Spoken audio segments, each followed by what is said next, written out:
Hey, I'm your host, Brother Michael Imhotep. It is Sunday.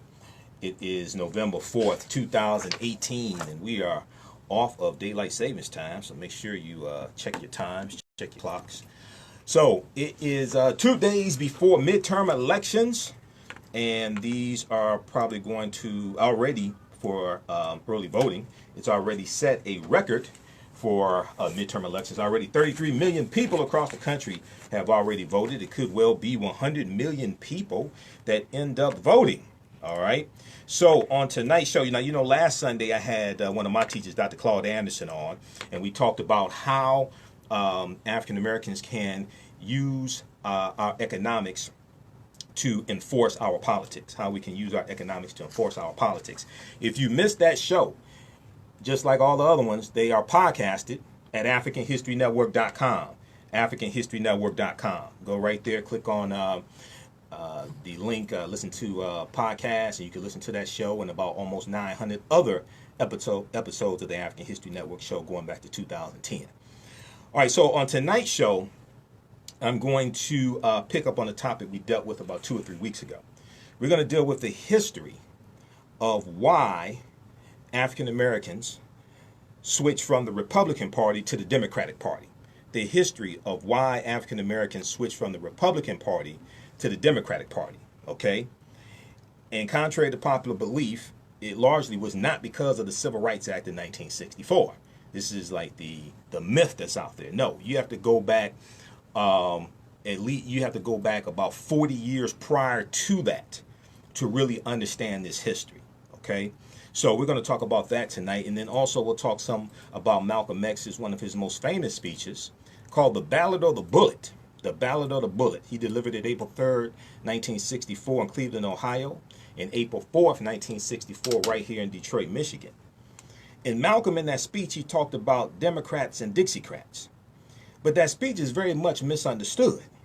And when you quote Malcolm, you have to understand chronology. You have to understand, was this while he was in the Nation of Islam, when he left the Nation of Islam? Was this before he went to Mecca? Was this after he came back from Mecca? So we'll talk about a little bit about the Malcolm X's speech he delivered April 4th, 1964, which is a little different than the one he did April 3rd, 1964 in Cleveland, Ohio. And we'll deal with what some black conservatives get wrong about that speech. And the reason why I'm bringing that up, one of the reasons why, is because back on a couple weeks ago when you had the October 25th, I think it was, you had the Young Black Leadership Summit at the White House. Candace Owens and Charlie Kirk of Turning Point USA organized this. They had somewhere around 200 black conservatives there between the ages of 15 to 35. And you have one of them who referenced Malcolm X and Malcolm's criticism of Democrats. We're going to talk about that because that's totally misunderstood, taken out of context. And we're going to bring it up right up to today. Okay? So we'll deal with that. All this has to do with history. Then also, back on October, it was around October 4th, early October, the Congressional Black Caucus released a video. It was a commercial dealing with what African Americans have lost since Donald Trump became president. What African Americans have lost since Donald Trump became president. Remember, Trump asked a question to African Americans. Now he was in front of a largely white audience, but he was asking African Americans, what the hell do you have to lose? And I was telling y'all then what you had to lose when he said that. And now he's reversed over 100 policies that President Obama had in place, and they're trying to take away health care from, you have Republican attorney generals right now suing the government to take away health care from about 15 million people. So we're going to talk about that also. Okay, Roland Martin dealt with that on his show early October. It's a very, very good segment. Then we see yesterday in Georgia. So the gubernatorial race in Georgia is heating up. And just when you thought that Republicans, like Secretary of State Brian Kemp, could not pull any more tricks out of their white supremacist bag, then he manufactures this theory that the voter registration database was hacked by Democrats there in Georgia. So his office has launched an investigation. Really? He's running for governor against Stacey Abrams. It's a dead heat. The audio came out a couple weeks ago of him saying that he is really scared if everybody who's registered to vote in Georgia actually votes, because he knows the demographics are changing in Georgia, and he knows there's a good chance he will lose. So, you know, I find it interesting when people tell African Americans your vote doesn't count. Really? Why do you have this rampant voter suppression taking place, not just in Georgia, but across the country, but specifically Georgia? Why do you have this rampant voter suppression taking place? What's Brian Kemp so scared about if your vote doesn't matter? I find that interesting.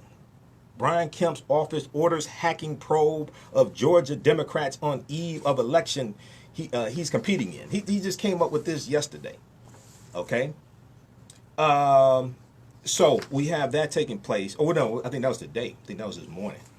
I got to bed late. You have to bear with me. Okay. I was up late working on the content for this show. So that was, I think that was, this morning they came out with that. Okay. So all my days are running together. All right. Thanks to everybody who came out yesterday to Wayne State University, my alma mater, for the 10th annual Motor City Black Age of Comics comic book convention. I was on a panel discussion dealing with Black Panther Decoded.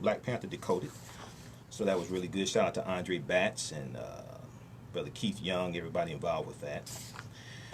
So then also in Georgia, we saw this past week, Oprah Winfrey went on the campaign trail for Stacey Abrams. And there's a white supremacist robocall that some people are receiving in Georgia. And the robocall is someone imitating Oprah Winfrey and says, "This is the magical Negro Oprah Winfrey asking you to make my fellow Negress Stacey Abrams the governor of Georgia." The robocall begins before spewing nearly 60 seconds of racism coupled with a dash of anti-Semitism. Georgians began hearing the call this past week, according to thehill.com. What are they so afraid of? If the African American vote does not matter, why are they losing their minds? Why are they working so hard to suppress the African American vote? Why is Trump trying to scare white people, talking about a migrant caravan that's about 900 miles away? And these people are not undocumented immigrants largely. They're seeking international political asylum. International political asylum is international law that the U.S. was involved in drafting in the first place. That's not illegal. The international political asylum is different than undocumented immigrants. See, a lot of the white people who are complaining right now, their ancestors were undocumented immigrants. If you just want to tell the truth, if you want to deal with history, a lot of their ancestors were undocumented immigrants. So you have to study and understand U.S. policy in Central America going back at least 50 years. In Nicaragua, El Salvador, Honduras, Guatemala, and how the U.S. was involved in destabilizing a lot of those countries' economies to understand what's taking place right now. Trump won't tell you any of that. Trump just wants to say, oh, these look like bad dudes and these are criminals. They have some criminals in there and things like this. He's trying to scare white people into voting because he knows that if Democrats take control of the House of Representatives, he knows, one, they can block a lot of the bills that Republicans want to get through Congress, number one. Number two, he knows that means Democrats have control of the House Intelligence Committee. They can reopen that sham of investigation that Republicans closed into the possible ties between the Trump campaign and Russia. There were at least 30 witnesses that Democrats wanted to interview that Republicans did not want to interview, and Republicans, because they were in control of the House of Representatives, shut down that investigation. You have the House Judiciary Committee. You have a lot of committees. Democrats can open up legitimate investigations. So Trump does not want this to happen. So he's out there scaring white people into voting, saying that they're coming to take your jobs, even though there's 7.1 million unfilled jobs, right? You can't keep bragging about millions of unfilled jobs and then say undocumented immigrants are taking the jobs. And you keep bragging about there are more unfilled jobs now than in the last 20 years. Trump is out here fear-mongering and just lying to people. And what's very interesting is, CBS News had an article about this. A lot of the cities Trump is going to, they have a large population of poor, uneducated white people. Imagine that. Who would have thought? I mean, you can't write a better script than this. You know how many documentaries are going to be made about the last 2 years? You can't write a script better than this. If you wrote a script, people like this, people would say, oh, get out of here. That's totally impossible. No, this stuff is happening, right? So a lot of the cities that Trump is going to and continuing to lie to these people, they have a high population of uneducated white people. That's not me saying it. That's the statistics. Don't get mad at me, okay? So we'll talk about that also. In his 44-city blitz for the midterm elections, Donald Trump has mostly traveled to counties that are whiter, less educated, and have lower incomes than the rest of the United States. Oh, you mean these people aren't tired of winning yet? Is that what you're trying to tell me? I thought they would be tired of winning by now. Isn't that what he told you? Isn't that what he lied and told you when he was trying to get your vote? I thought they would be tired of winning by now. CBSnews.com. Don't get mad at me. Go read. I told you were being played for a fool. Don't get mad at me. I tried to warn you. You didn't want to listen to me. Counties Trump visits in midterms blitz don't reflect the nation as a whole. Donald Trump is in the final stretch of a 44-city blitz for the midterm elections. But the America he's glimpsed from the airport arrivals and his armored limousine is hardly a reflection of the nation as a whole. Trump has mostly traveled to counties that are whiter, less educated, and have lower incomes than the rest of the United States, according to the Census Bureau data. So that's not according to like AtlantaBlackStar.com. That's not according to Ebony Magazine. That's the U.S. Census Bureau. Take it up with them. It's a sign that Donald Trump is seeking to galvanize the same group of voters that helped carry him to victory in 2016. But they have a dying population. Trump, I mean, they have a dying population. It's a shrinking population he's appealing to. In his rallies, Trump often highlights racial divisions, namely raising concerns over people entering the country illegally from across the southern border. He doesn't say anything about white undocumented immigrants coming to the country through the Canadian border. Don't talk about that at all. Go Google U.S. border, Canadian border. Look at the map. The Canadian border goes all across the northern U.S. He doesn't say anything about white undocumented immigrants coming into this country. This is the fear of the browning of America. This is straight out the white supremacist playbook. Donald Trump has largely eschewed the big metropolises for smaller cities. He has been to Tampa, Nashville, Cleveland, and Houston, where the arenas could accommodate his crowds. But he's primarily been jet setting to smaller places such as Elko, Nevada. Population in Elko, Nevada population is 20,078. Mosini, Mosinee, Native American term probably, but they're trying to disenfranchise Native Americans from voting, trying to put obstacles in North Dakota. You know you're desperate, right? When you're working hard to suppress the Native American vote, you know you're desperate. Population in Mosinee, Wisconsin is 4,023. Belgrade, Montana, population 7,084.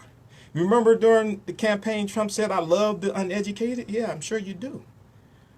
So when Trump stops at Belgrade on Saturday, historical records suggest he will be the second president to visit the Montana town named after Serbia's capital city. Okay. All right. So check out this article from CBSnews.com. This is from November 3rd. It's from yesterday, November 3rd, 2018. Counties Trump visits in midterms blitz don't reflect the nation as a whole. I wonder why. What's he so afraid of? He's afraid to come talk to black people? What's wrong with that?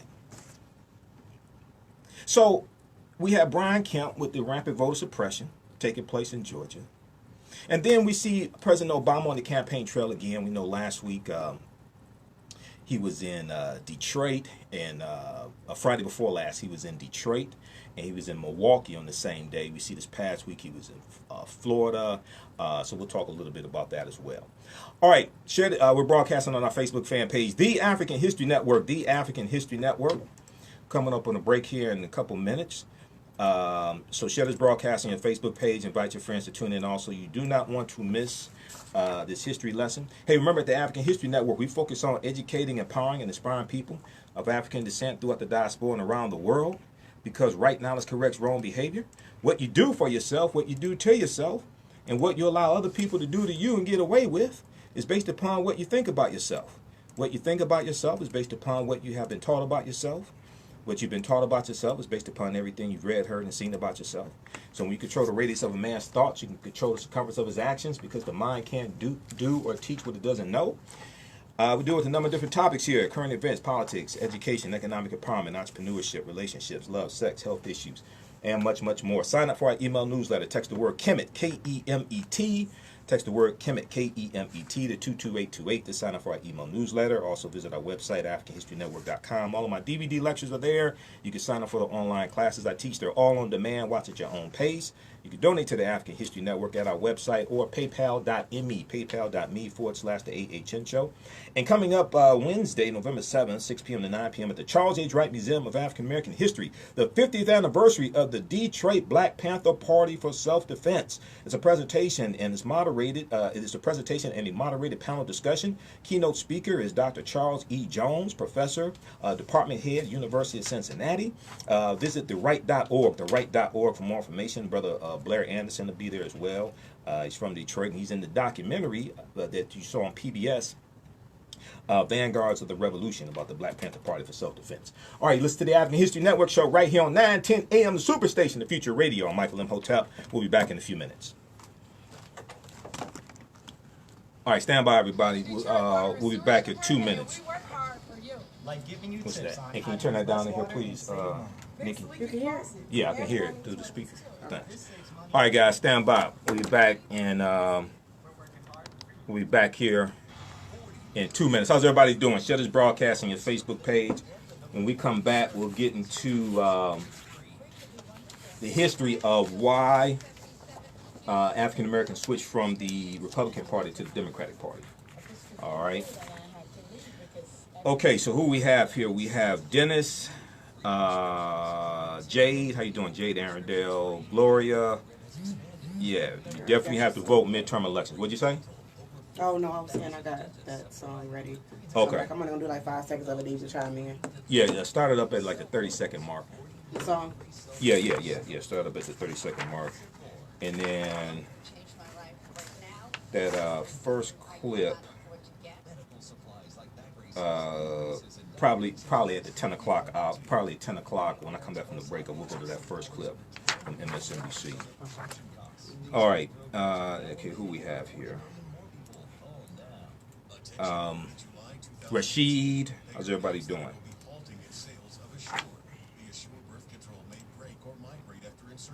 All right. 35 seconds. Okay, African American business owners, post the name of your business here on the thread of the broadcast. You can advertise with the African History Network.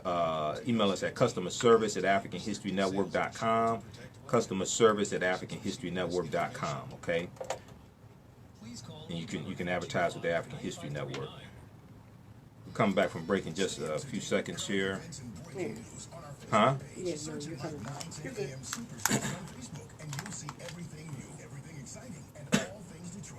AM Superstation News on Facebook Live right now.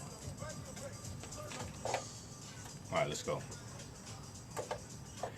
Welcome back to the African History Network show right here on 910 AM, the Superstation, the Future Radio. Hey, I'm your host, Brother Michael Imhotep. It is Sunday, November 4th, 2018. 2 days to midterm elections, the most important midterm elections in our lifetime, most likely. And, we had Dr. Claude Anderson on last Sunday. Be sure to listen to that podcast. Very informative. We dealt with a lot of information. Go to AfricanHistoryNetwork.com, AfricanHistoryNetwork.com. Listen to that podcast. We dealt with how we can leverage our economics to enforce our politics. I want to pick up on a topic that I dealt with 2 or 3 weeks ago. And we dealt with some of the history of why African Americans switched from the Republican Party to the Democratic Party. So I want to delve into that topic here. So a lot of people think it's because of the Civil Rights Act of 1964. No, largely that's not true. You have to go back about 40 years before that, and even go back to the early 1900s to understand what was to come, to understand a sequence of historical events that lead up to that happening. So the political realignment of black voters set in motion at the close of Reconstruction gradually accelerated in the early 20th century, the early 1900s, pushed by demographic shifts such as the Great Migration and by black discontent with the increasingly conservative racial policies of the Republican Party. Okay, in the South, Republican Party in the South. A decades-long process ensued in which African Americans were effectively pushed outside or left the Republican fold because of its increasingly ambiguous racial policies. Its increasingly ambiguous racial policies. Okay, all this had to do with policies. It wasn't because we loved one party. It wasn't because we love Democrats or things like this. This had to do with policies impacting African Americans, okay? And keep in mind that politics is the legal distribution of scarce wealth, power, and resources, and the writing of laws, statutes, ordinances, amendments, and treaties, their adoption, interpretation, and enforcement. This is a good way to understand what politics is.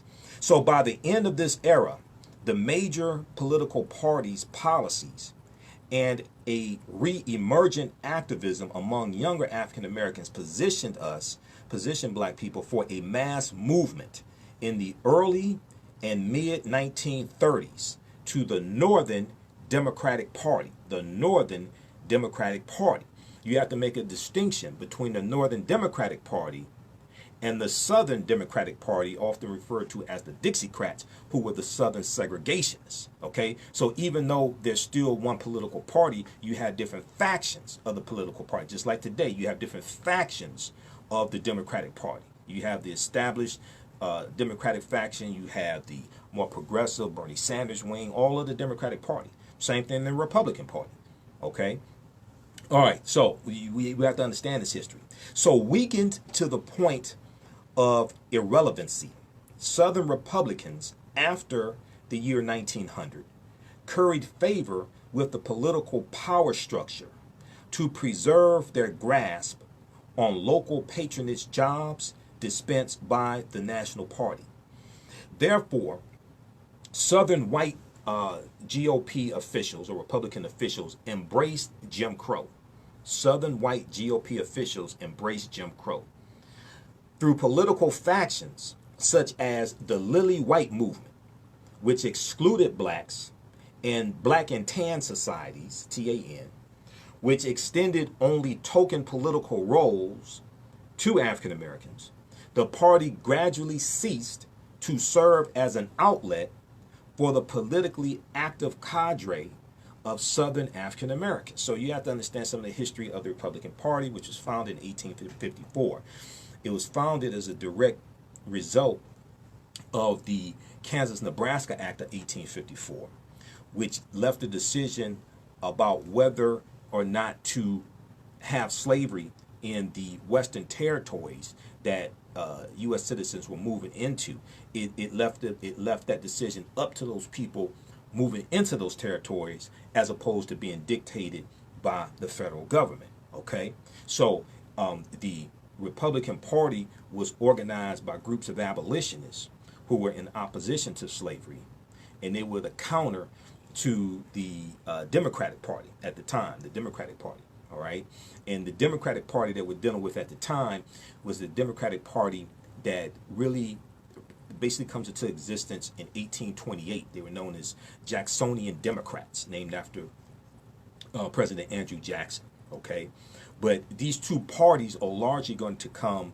The Democratic Party largely kind of splinters or breaks away from. There's a previous party to that called the, if I remember correctly, is the Democratic-Republican Party, which is an older political party. Okay, History.com has an article about the Democratic-Republican Party. All right, and that's a older party that existed before the Republican Party of 1854 and the Democratic Party of 1828. Okay, as we know it. All right, so you have to understand history to understand this. All right, okay. The Democratic-Republican Party. And if we look at this article just very quickly here from History.com, History.com's official website of the History Channel, it's called Democratic Party. And it talks about how the Democratic Party is one of the two major political parties in the U.S. and the nation's oldest existing political party. After the Civil War, the party dominated the South due to its opposition to civil and political rights for African Americans. After a major shift in the 20th century, today's Democrats are known for their association with a strong federal government and support for minority and women's rights, environmental protection, and progressive reforms. And they talk about the Democratic-Republican Party. And it says very briefly here, though the U.S. Constitution does not mention political parties, factions soon developed among the new nation's founding fathers. The Federalists, including George Washington, John Adams, and Alexander Hamilton, favored a strong central government and a national banking system masterminded by Alexander Hamilton. Okay, but in 1792, supporters of Thomas Jefferson, who becomes president in 1800, Thomas Jefferson, and James Madison, who favored decentralized, limited government, formed an opposition faction that would become known as the Democratic-Republicans. The Democratic-Republicans. So this is where this starts. Despite Washington's warning against the danger of political parties, in his famous farewell address, the power struggle between Federalists and the Democratic-Republican Party dominated the early government, with Thomas Jefferson and his supporters emerging largely triumphant in 1800, because 1800 is when Jefferson becomes elected as president. The Federalists steadily lost ground in the early 19th century, the early 1800s, and dissolved completely after the War of 1812. War of 1812 to 1814, between the U.S. and Great Britain once again. Okay. So you can check this out at history.com. History.com. There's more. I just don't have time to get into it. All right. But there's a little background information dealing with the Democratic-Republican Party. Okay. So let's continue here. All right. So gradually, African American leaders at the national level began to abandon their loyalty to the GOP, the Republican Party, while the party's political strategy of creating a competitive wing in the post-war South was not incompatible with the promotion of African American civil rights. By the 1890s, party leaders were in agreement that this practical political end could not be achieved without attracting Southern whites to the ticket. Okay? Equalitarian ideas, explaining a leading historian, had to be sacrificed for the purposes of practical politics. Okay? So you have policies that are beneficial to African Americans being pushed to the side, okay, to still continue to gain support, basically. However, mutually exclusive opportunities presented themselves to the National Republican Party as late as the 1920s. On the one hand, GOP officials sensed an opportunity to present the party as a moderate alternative to the segregationist policies endorsed by the outgoing Woodrow Wilson administration, to make inroads into the growing urban centers of African American voters. Okay, so this is during the Great Migration. So the Great Migration is basically 1915 to about 1970. You have 5 million to 6 million African Americans migrating from the South up north. They're moving into these cities. They're continuing to move into Detroit and Gary, Indiana, Pittsburgh, Pennsylvania, Chicago, Illinois. They're moving up north, okay, and they're also seeking some type of political representation as well. So because of the Great Migration is pushing political shifts in these parties. So on the other hand, in campaign efforts against Northern Democrats, such as Al Smith of New York, Republicans perceived the chance to cultivate Southern white voters by adopting racially conservative positions. Okay? Let me repeat this. Republicans perceived the chance to cultivate Southern white voters by adopting racially conservative positions. The dilemma, writes historian Louis L. Gould, Gould, quote, was that the politics that spoke to one group alienated the other group.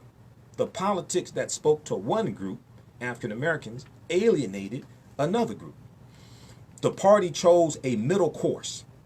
GOP presidents in the 1920s hosted African American leaders to discuss touchstone issues such as anti-lynching legislation, though they did little more for fear of alienating Southern whites. So if you go back and you look at the big march 1917, about 11,000 African Americans, it was an anti-lynching march, and they were fighting for an anti-lynching federal bill.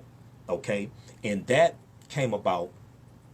march came about because of the East St. Louis race riot of 1917.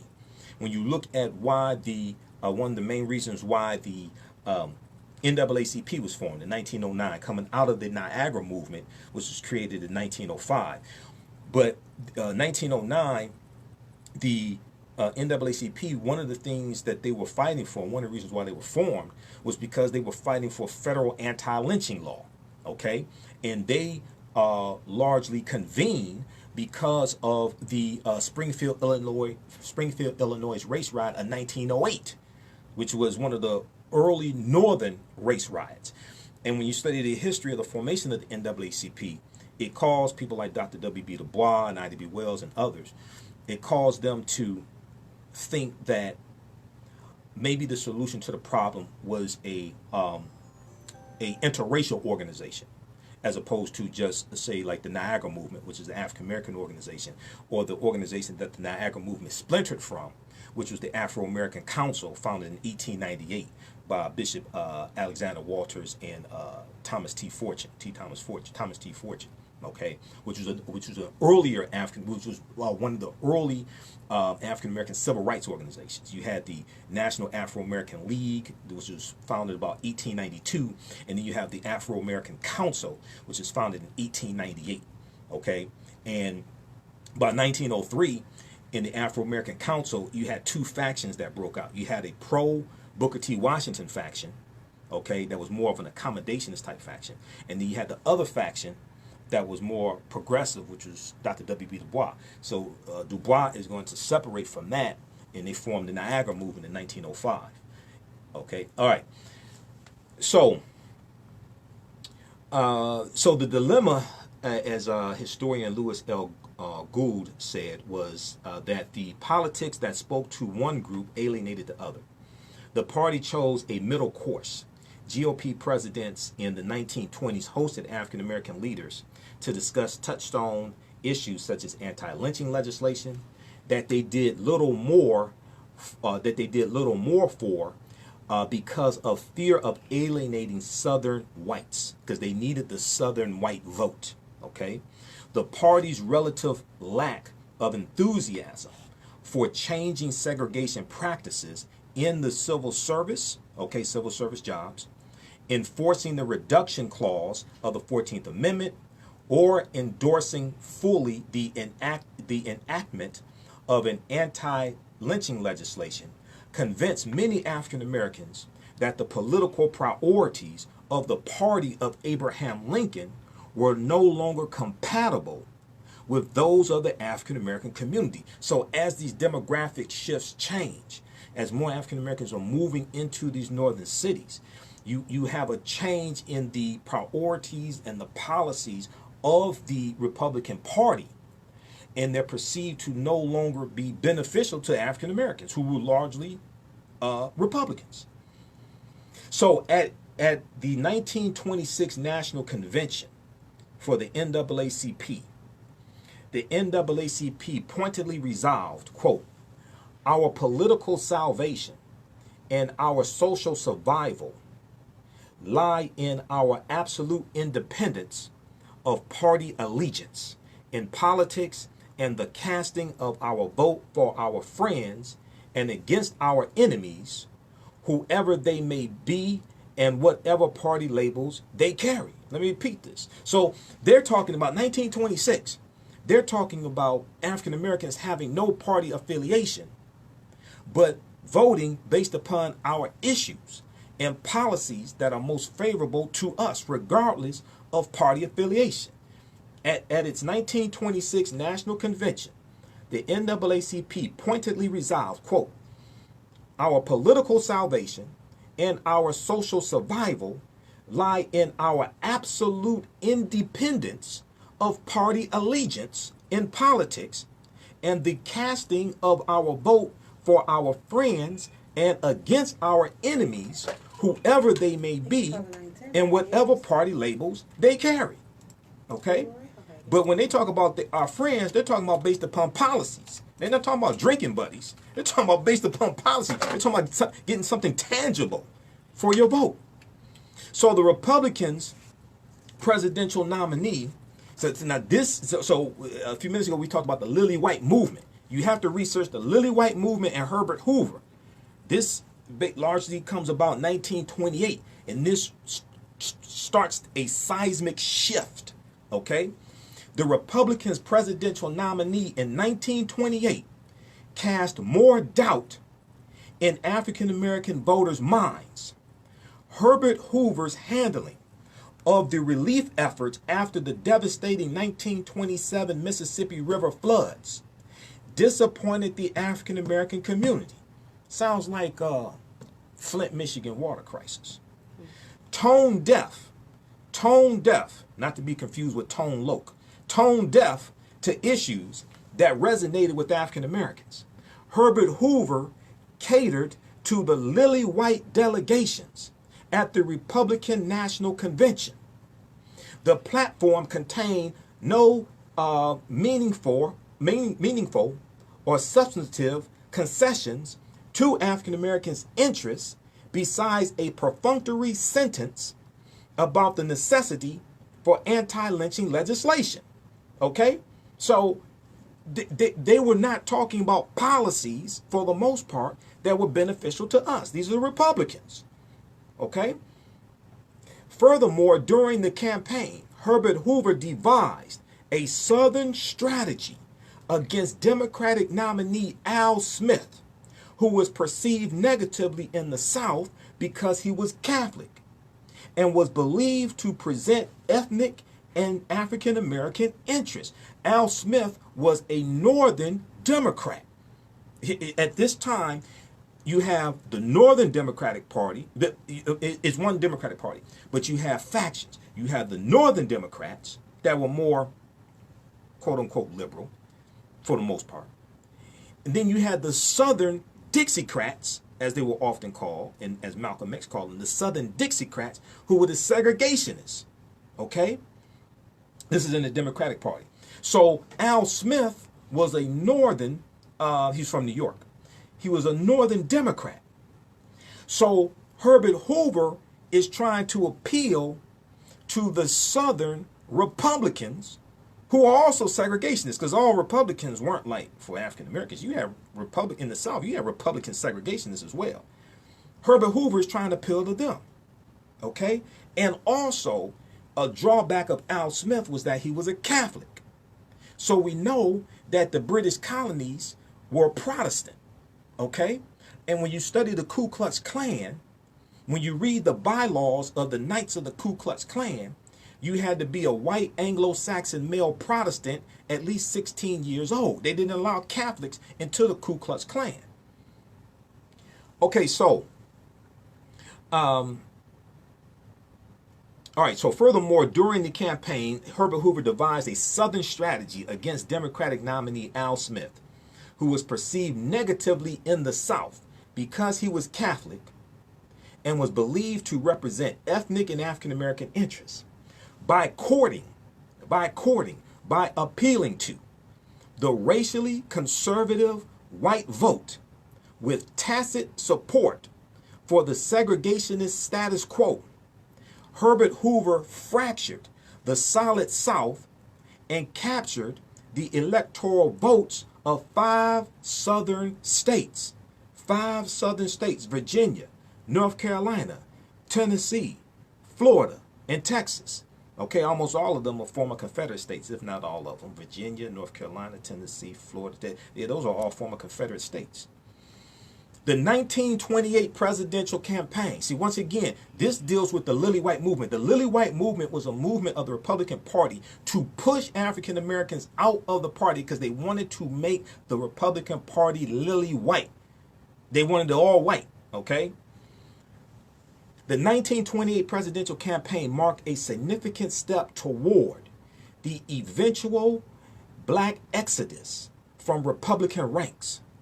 Though a majority of African Americans cast their vote for Herbert Hoover, African American defection from the party was greater than in any prior election. So the 1928 presidential election is when you start really having this shift.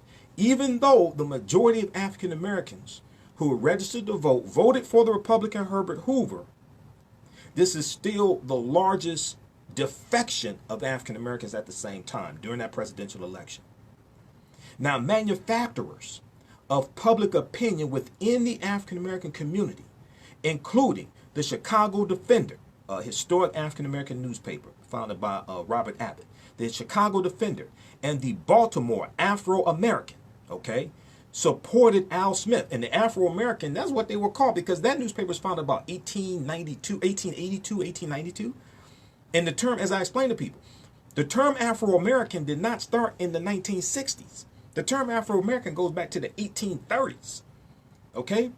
And just so we're on that topic, the term African-American was not created by Jesse Jackson. The term African-American, the earliest recorded usage is May 15th, 1782 in Philadelphia, Pennsylvania. There are 2 articles from the Washington Post that deal with this history. Meanwhile, the party of Lincoln seemed unresponsive to the changing electorate and lacked a strategy for adjusting to new political realities.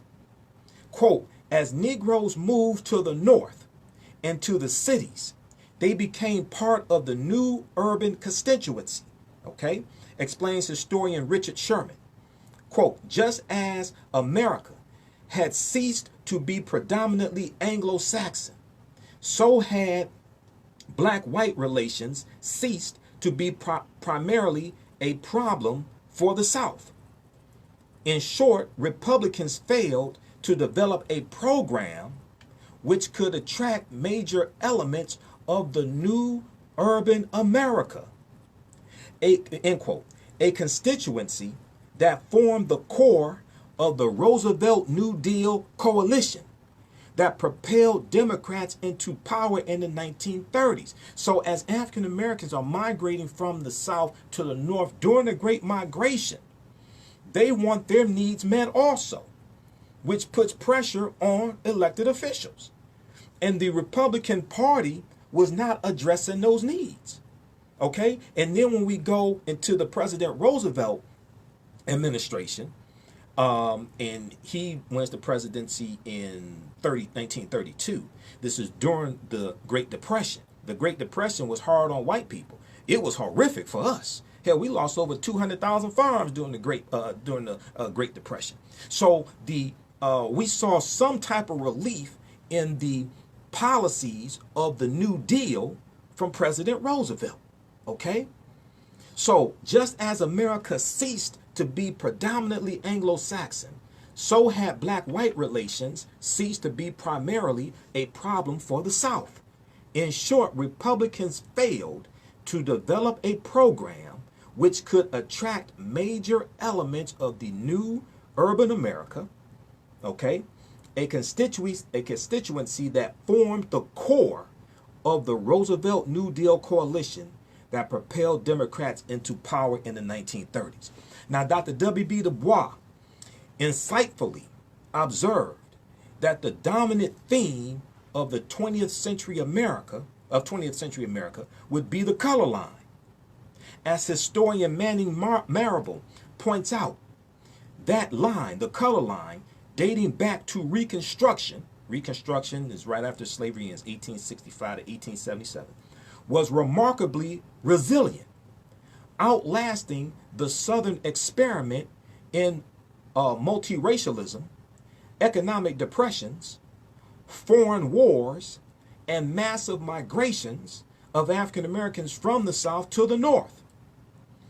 Congress management or avoidance of the issue of race relations in this era strongly confirms Manning Marable's assessment of the durability of racial prejudice and the pervasive nature of segregation in America. Throughout the first half of the 20th century, Congress lagged behind the executive and the judicial branches, and sometimes behind popular will in terms of racial issues. Change would arise from a second Reconstruction known as the Civil Rights Movement. And the Civil Rights Movement derived from people not imposed on them, one shaped by everyday African Americans operating largely outside of political channels, who would slowly convince society of the need for change. By then, African Americans would have allies and advocates within the federal government, such as Oscar DePriest, okay, who was from Chicago, and he was elected to the U.S. House of Representatives from Chicago, from a Chicago-based district in 1928. Oscar DePriest. In ending African Americans' long exile from Congress, Oscar DePriest's election would infuse millions with hope and validate the power of organized African American politics in northern cities. Okay, so that's the first part of this history I want to get to, and you can read that article that information comes from without my commentary, because I added a lot of history to it. That is from U.S. Congress. That is from history.house.gov. History.house.gov. House.gov is the official website of the U.S. Congress, and they have a lot of historical articles at history.house.gov. That's called party realignment. Party realignment. Okay, so if we look at let's see, we're coming up on a break. When we come back, we'll get into how the party of Abraham Lincoln lost virtually the entire black vote in 88 years, because ChicagoMag.com has a really good article, and this talks about the Chicago Defender and the role the Chicago Defender, historic African American newspaper, played in the 1928 election, which ties right into this history. Let's go to the phone lines quickly before the break. Let's go to Leroy. Leroy, line 1. Hey, welcome to the African History Network show. Leroy, thanks for holding. Tell us what city you're calling from. Detroit. All right. Go ahead, man. Well, there's a couple things that when you talk about that, you can't minimize World War I, World War II, the Industrial Revolution, the role that black folks played in that. The other thing is, even when you talk about Du Bois and Booker T, you know, y'all talk like Du Bois was all of that, when the reality was he was just as manufactured as anybody else. But the other thing is, nobody said Du Bois was all that. I'm not finished. Nobody said Du Bois was all that. So I don't know where you're getting that from. Okay, well, I'm just saying, you know, this is where I could be wrong, but that's where I'm picking it up. Not just you, but others too. But the reality is that during World War II, when they said that when they were running short on manpower, and General Douglas MacArthur said, "Hey, y'all got people there that we ain't even using, and they known warriors." Right. He said, "Give me them black folks, give me them black guys." when we went over there, because what really happened was, during World War II, a lot of white guys refused to fight, not in Germany. Right. They refused to fight. So they had to pick up, we had to go over there and pick up that slack. That was one thing. But the other thing is, now when you talk about what happened with the party of Lincoln and black folks, when we migrated from, now a lot of blacks from Mississippi went to Chicago, Alabama and Georgia came up here to Detroit, North Carolina and then went to Philly and New York, and we took our culture with us. Now, now the other part of that is that we always have to remember, and we all can say what we want, but, the facts is the facts. Kennedy was opposed to sign that civil rights bill. He said he wasn't going to do it. Right. He dragged his feet on it. But even before then, Eisenhower had what they called the Big Six, Dr. King and 5 others. He had them in the White House with Richard Nixon as the vice president. They was going to sign that civil rights bill because it was promised. But the other thing is, now the other thing that you got to remember too, Eleanor Roosevelt. Yeah. The role that Eleanor Roosevelt played, because she was responsible for the public housing. Right. Okay? She was responsible for the public housing that came about in New York, in Philly, Chicago, Detroit. She was the one that was responsible for that, and that's her husband was the big boss. Yeah, I haven't gotten to that part yet. Yeah, I'm familiar with that. I haven't gotten to that part yet. Okay, so I just want to, but the reality is that you can't take away what Booker T was doing, because Booker T was working behind the scenes too. He got beat up in New York. That's where he got beat up at, and they sent him back to Alabama. Right. And he was never the same. Right. Okay, instead people threw a woman's peephole when he was raising money for Tuskegee. Booker T was financing newspapers and everything else. W.B. Du Bois couldn't even come. He never did any of that. He ran to Africa and stayed there during the pivotal point of our history. In Ghana. Y'all gotta, when you talk about Du Bois, and they got a big statue of him, I'm gonna tell you what I heard now. I went to Morehouse in Atlanta when they was going. We named a dormitory after Du Bois. And this is what I heard the old professors say. I'm talking about guys that at that time in the 70s, they was already 80 years old. Right. This is what they said. How could we put anything to have anything to do with W.B. Du Bois on this campus? Right. But Du Bois was also against Marcus Garvey as well. Yeah. And so, okay. And so the other thing you got to remember, blacks, you had a faction of blacks that was in the Communist Party.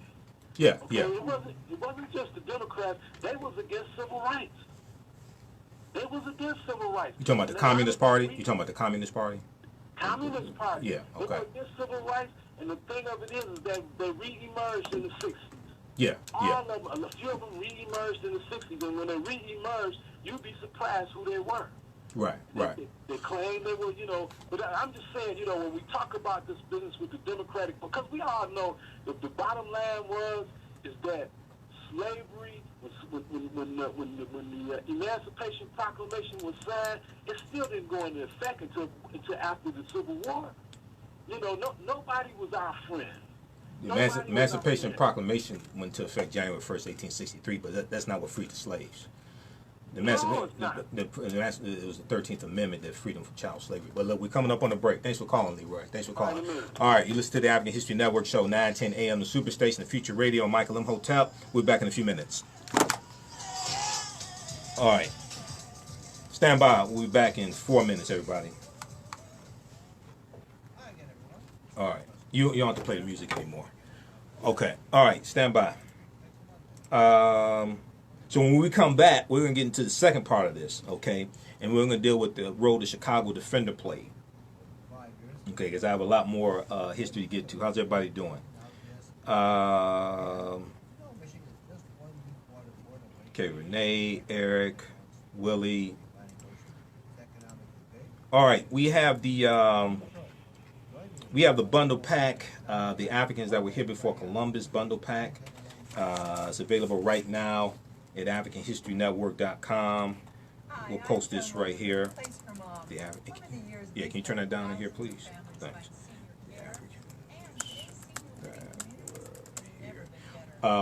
Actually, I'm gonna play that Malcolm X clip before I go to the MSNBC clip. So the Malcolm X clip, just cue that up to about the 1 minute mark, please. It's in the clips that I sent you.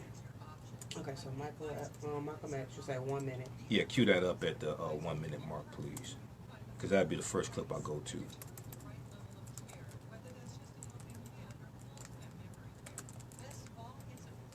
All right, and then.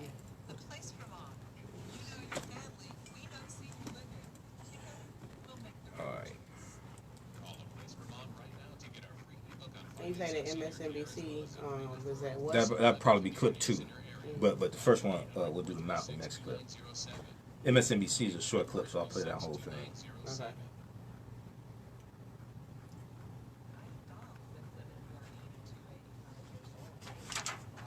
All right, stand by, guys. We'll be back. We've got Abdul, we've got Renee.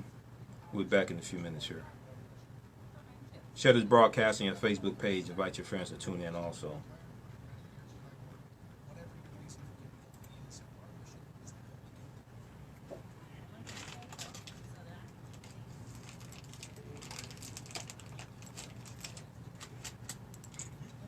All right, so we have this bundle pack here available, a new bundle pack available at AfricanHistoryNetwork.com.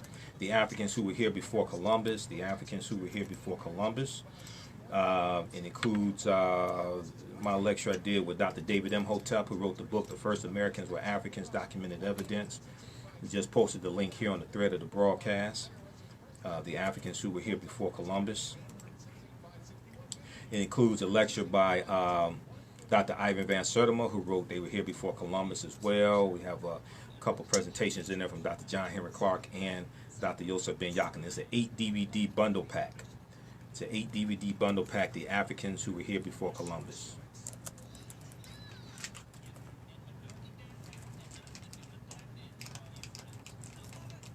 All right, stand by. We'll be back in, how much time we have? You got like a little under a minute. All right.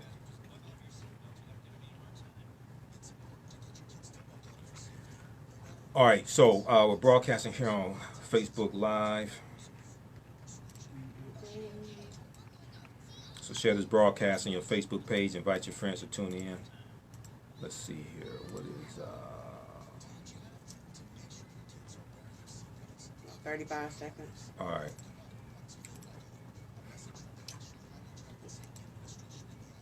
All right, Sally, Robert, watching us on the 910 AM Superstation fan page.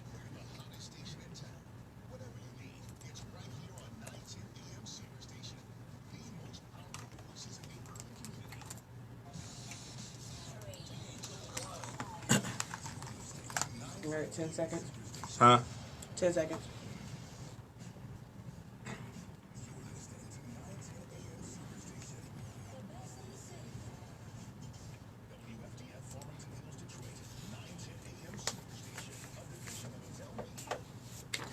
All right, welcome back to the African History Network show right here on 910 AM, the Superstation, the Future Radio. Hey, I'm your host, Brother Michael Imhotep. It is Sunday, November 4th, 2018, 2 days before midterm elections, and we're talking about picking up on the conversation from 2 or 3 weeks ago, the topic 2 or 3 weeks ago we dealt with, and building on the interview, the conversation we had with Dr. Claude Anderson last Sunday.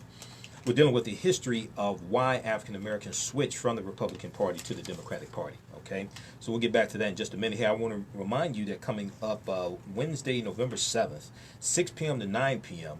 at the Charles H. Wright Museum of African American History, the 50th anniversary of the Detroit Black Panther Party. The 50th anniversary of the Detroit Black Panther Party presentation and moderated panel discussion.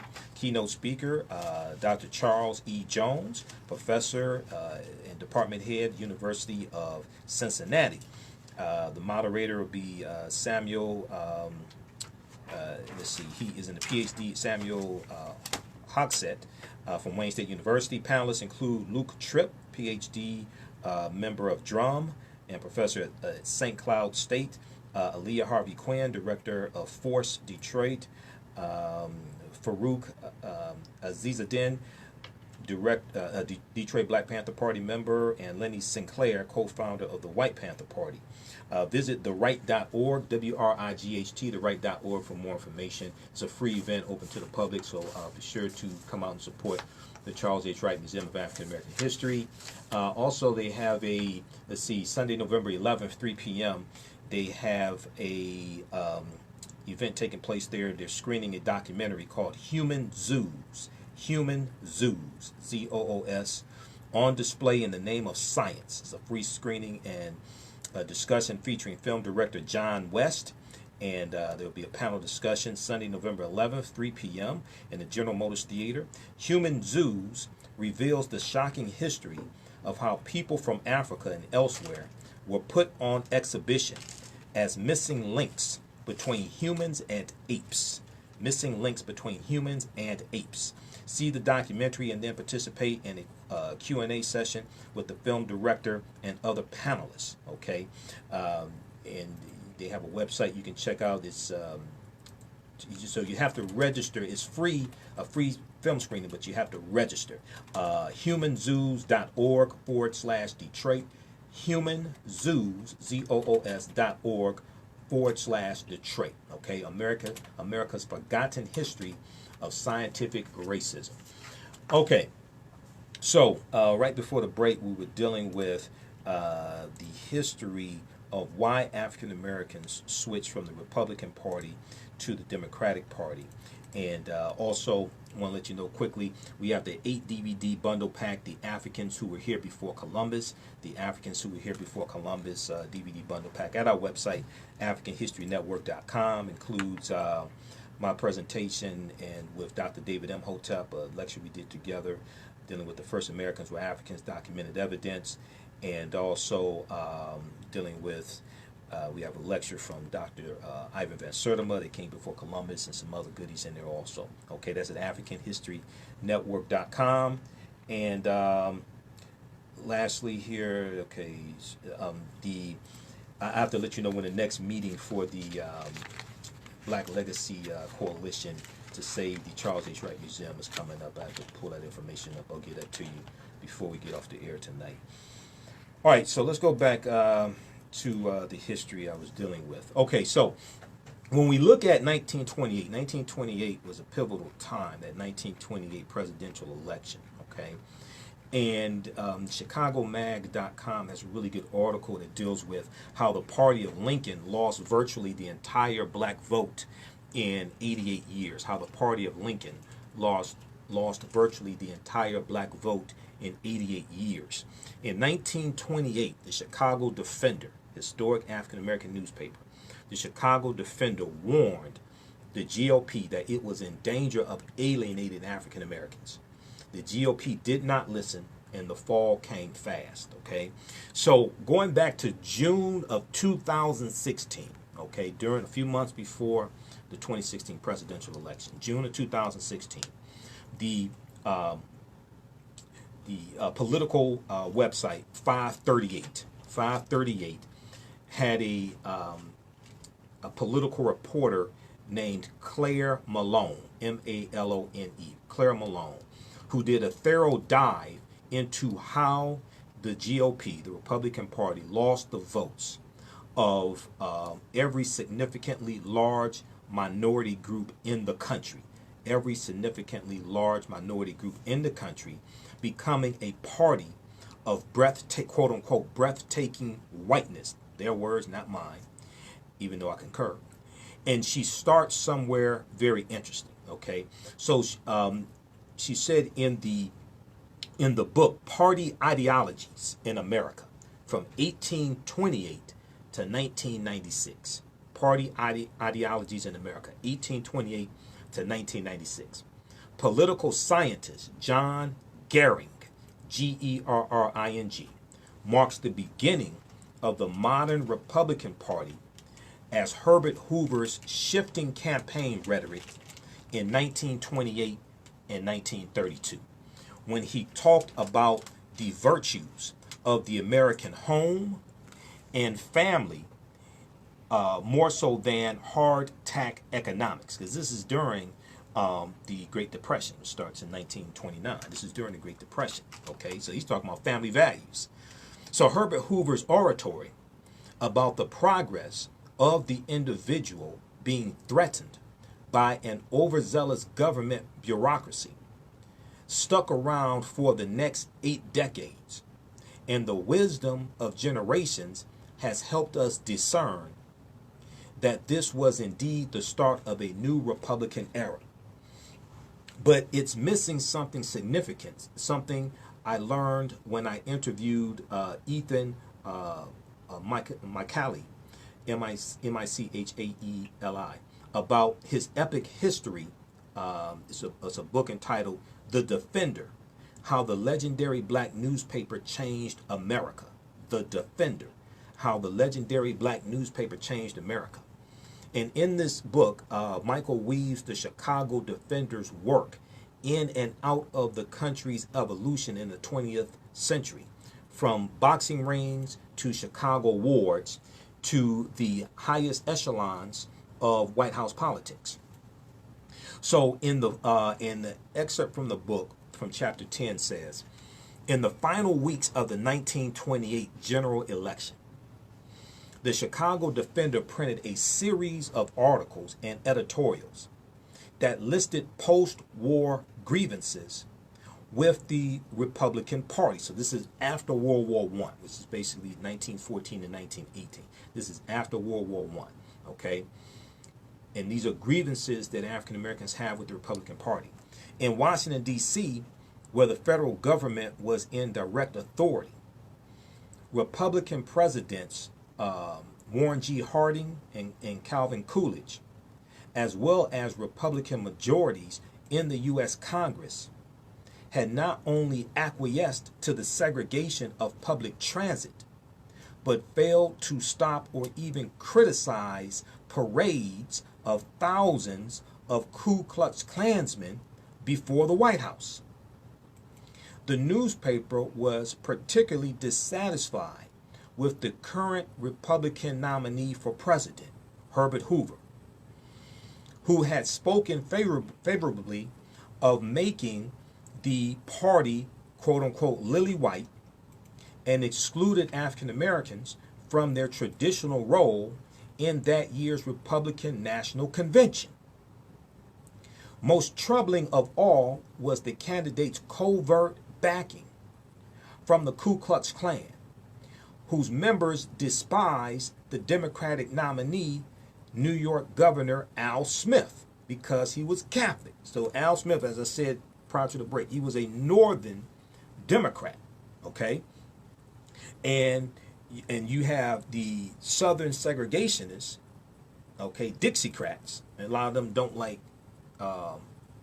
Catholics, okay? And a lot of them were Klan sympathizers or Klansmen themselves. So, and in the case of Oklahoma, you had Klans women too. Because Oklahoma, when you study the history of Tulsa, Oklahoma, and the Black Wall Street and the race riot there breaks out June 1st, 1921, and the rejuvenation of the Ku Klux Klan, which comes about largely because of the movie The Birth of a Nation, which debuts February 8th, 1915, and is even shown at the White House with President Woodrow Wilson.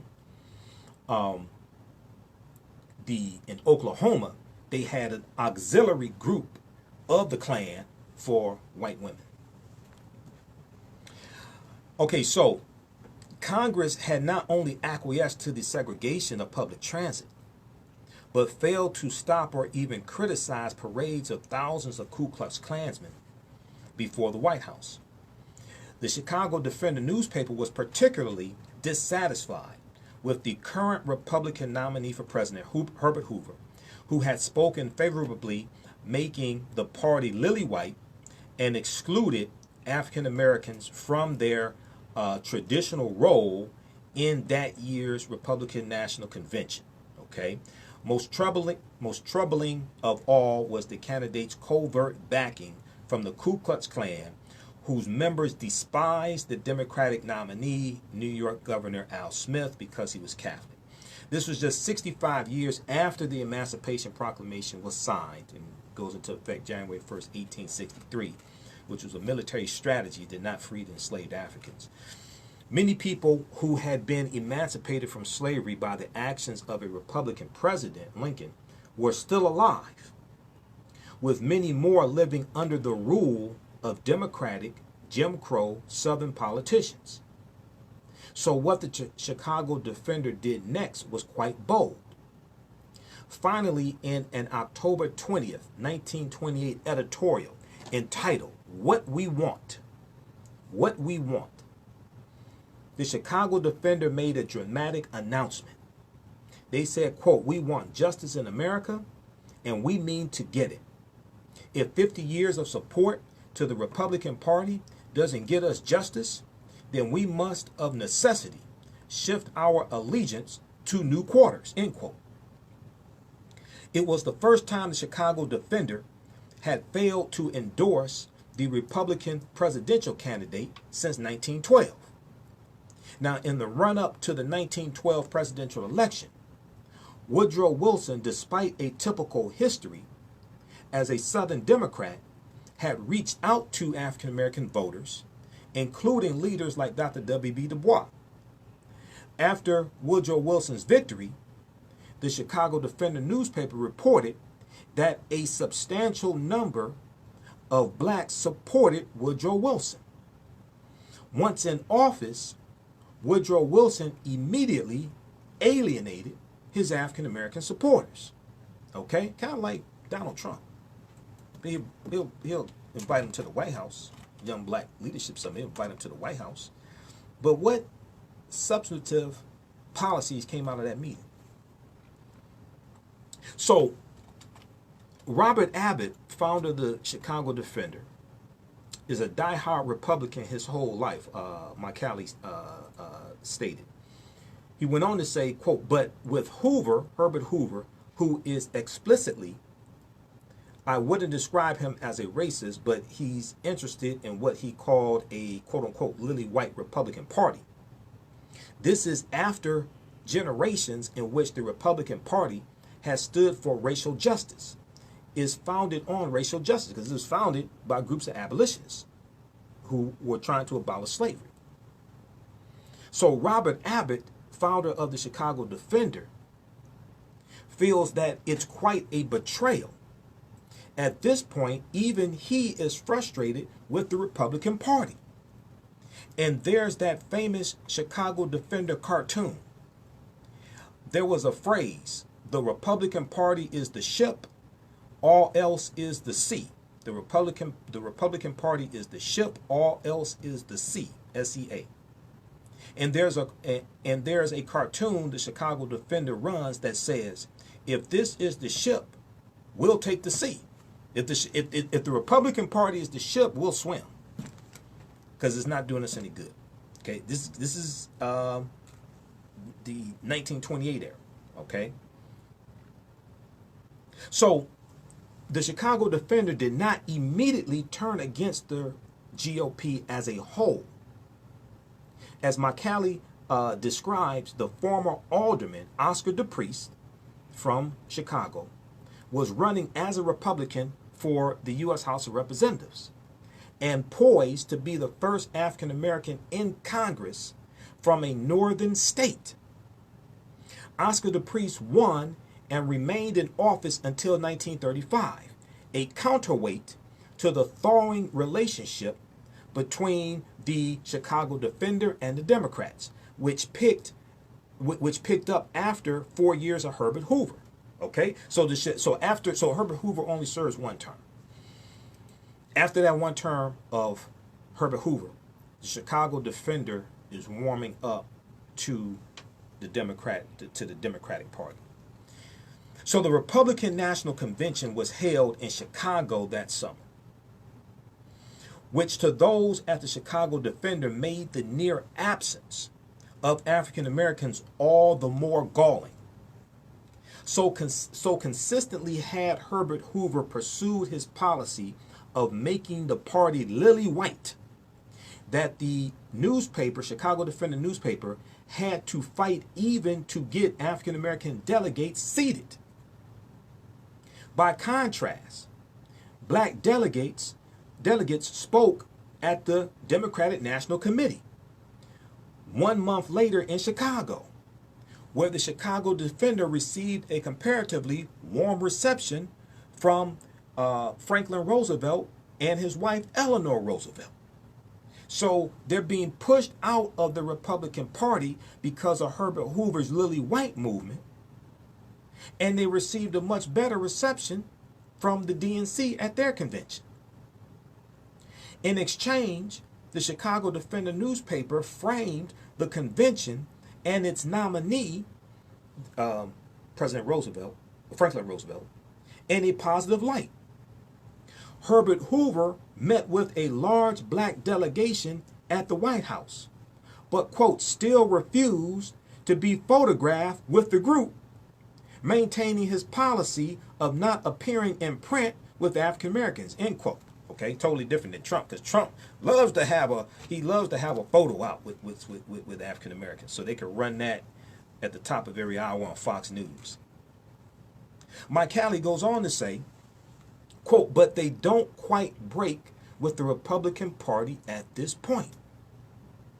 It really takes Robert Abbott's nephew and successor, John Singstock, and the Franklin Roosevelt administration, and specifically within the Roosevelt administration, Mary McLeod Bethune, as the forces that start to realign not just the Chicago Defender, but African American leadership, and then the African American masses, to realign all of this behind the Democratic Party.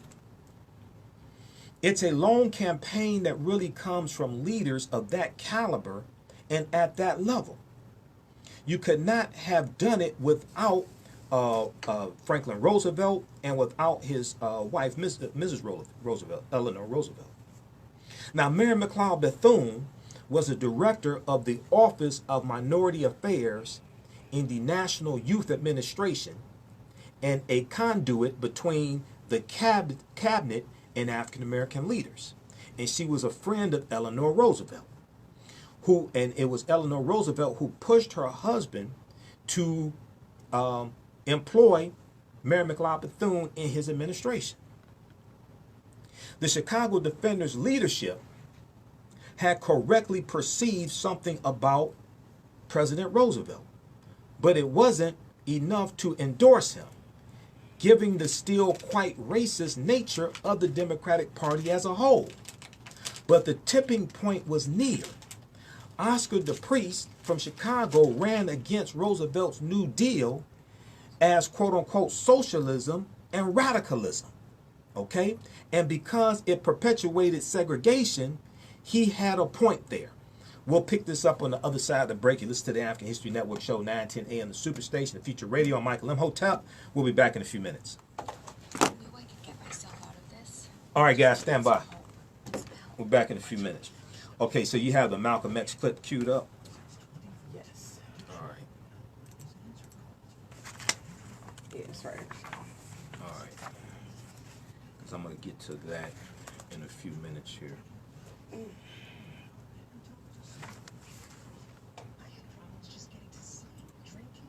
I'm going to get to that in a few minutes.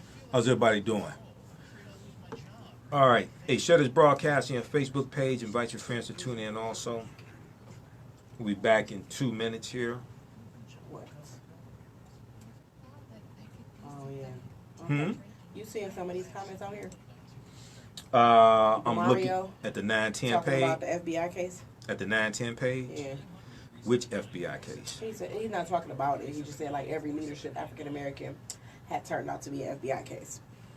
That turned out to be an FBI case? Yeah. Or you mean the FBI was investigating it? Right.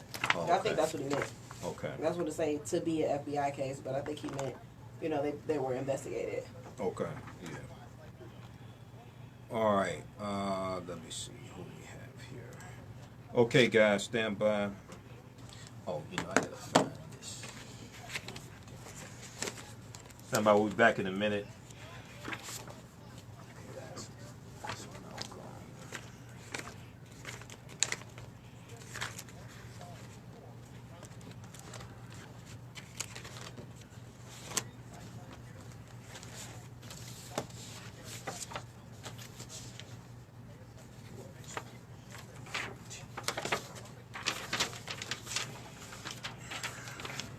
All right. How much time we have? We're coming back in about 5 seconds. You need more time? Yeah, that's cool. Let's go. Detroit, 910 AM Superstation, a division of Adele Media. Welcome back to the African History Network show right here on 910 AM Superstation, the Future Radio. Hey, I'm your host, Brother Michael Imhotep. It is Sunday, November 4th, 2018, two days to midterm elections. Make sure you vote your interest, regardless of political party. Vote your interests, and vote those who are going to support the issues that are important to you and your people. Okay, and vote against those who are against the issues that are important to you and your people. Okay, all right. And be sure to listen to the podcast of our shows at AfricanHistoryNetwork.com and anywhere you get your podcasts. Search for the African History Network show. We're on 6 different podcast platforms.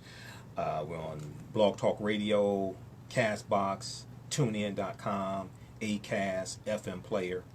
Those are the ones I know of. Also, we have the bundle pack, the Africans Who Were Here Before Columbus, the Africans Who Were Here Before Columbus, 8 DVD bundle pack at AfricanHistoryNetwork.com, AfricanHistoryNetwork.com. Okay, all right. So let's go back. We are dealing with the history of why African Americans switched from the Republican Party to the Democratic Party. Why we switched from the Republican Party to the Democratic Party. All right, very quickly, I had to look for this information. The next meeting of the Black Legacy Coalition to Save the African American Charles H. Wright Museum of African American History is taking place at the Wellness Plan Building Wednesday, November 14th, 6 p.m. to 8 p.m., 7700 2nd Avenue, 7700 2nd Avenue, first floor, Wellness Plan Building, Wednesday, November 14th, 2018, 6 p.m. to 8 p.m. It's open to the public. Come on out, and we'll get this at our website, AfricanHistoryNetwork.com, AfricanHistoryNetwork.com. Okay, so we were talking about Mary McLeod Bethune. We were talking about the President Roosevelt, Franklin Roosevelt administration. All right. So the Chicago Defenders leadership had correctly perceived something about Franklin Roosevelt, but it wasn't enough to endorse him, given the still quite racist nature of the Democratic Party as a whole. But the tipping point was near. Oscar DePriest from Chicago ran against Roosevelt's New Deal as socialism and radicalism, okay? And because it perpetuated segregation, all right? So we know some of the policies are going to be beneficial, but some of the other policies, because they put resources into the hands of the states, they're going to be distributed to white people, and African Americans are going to be excluded from some of these policies also. All right, so Oscar DePriest lost his 1934 election to Arthur Mitchell. And Mitchell, who had switched parties just 2 years earlier, became the first African American Democrat in Congress. Okay, DePriest became the first African American Democrat in Congress. But from all indications, not only in Illinois but all over the country, black voters across the nation have taken President Franklin Roosevelt at his word, and that the New Deal is not to be circumscribed by races, colors, or deeds, wrote the Chicago Defender reporter Archie Fields. Okay, and okay, I think they're saying Mitchell was the first African American Democrat in Congress. Okay, all right. So Roosevelt's words did not necessarily hold, as Ira Katznelson has documented. Segregation persisted through government programs and employment during the New Deal and World War II and its aftermath, and, quote, contends that those programs not only discriminated against African Americans, but actually contributed to widening the gap between white and African Americans, judged in terms of educational achievement, quality of jobs and housing, and attainment of higher education.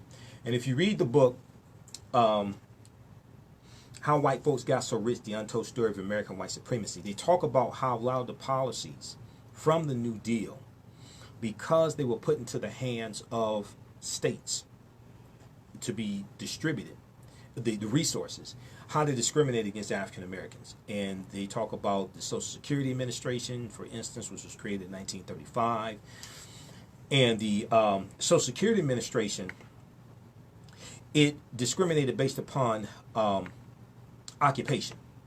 So if you were a domestic worker, you were a maid, a washerwoman, a butler, things like that, even in some cases I think a farmer, or you worked in agriculture, you were a sharecropper or something like that, you couldn't qualify for Social Security. The same thing applied to the Minimum Wage Act. Minimum Wage Act started in about 1935. So some of these policies discriminated based upon occupation. And because of history, and because of things like the black codes, because of land, because of many African Americans being locked out of land distributions or land redistributions after slavery ends, we're locked out we were locked out of a lot of those programs, okay, because they discriminated based upon occupation. Okay, so this is one of the things that they're talking about. You look at the GI Bill, which was created about 1944. Early on, the distribution of those resources to go to college, many African Americans are going to be locked out of that. And when we could take advantage of it, they break this down in How White Folks Got So Rich, The Untold Story of American White Supremacy. They deal with how a lot of times we were directed into occupations or to get degrees for occupations that were low-paying occupations as well. So they lay out how a lot of these policies, because the resources were put into the hands of state governments to distribute the resources, how we got discriminated against various ways, okay? How White Folks Got So Rich, The Untold Story of American White Supremacy, all right? Yeah, Arthur Wergs Mitchell, W-E-R-G-S, he was a Democrat. Arthur Wergs Mitchell, okay? And he won the election there in 35 against Oscar DePriest. Okay, let's continue here. All right. So, all this deals with history, okay? So, Oscar DePriest loses his election in 1934 to Arthur Mitchell, okay? And so President Roosevelt's word did not necessarily hold, as Ira Katznelson has documented. Segregation persisted through government programs and employment during the New Deal, okay? This is during the Great Depression. Also, it continues during World War II and its aftermath, and, quote, contends that those programs not only discriminated against African Americans, but actually contributed to the widening the gap between white and black Americans, judged in terms of educational achievement, quality of jobs and housing, and attainment of higher income. Now, the Chicago Defender editorial board in 1932 found reason to praise President Roosevelt or Franklin Roosevelt, but distrust the Democratic Party as a whole. They found reason to praise President Franklin Roosevelt, but distrust the Democratic Party as a whole. But Herbert Hoover had also done tremendous damage to the Republican Party among a constituency that owed more to it than perhaps any constituency had owed a political party in the country's history.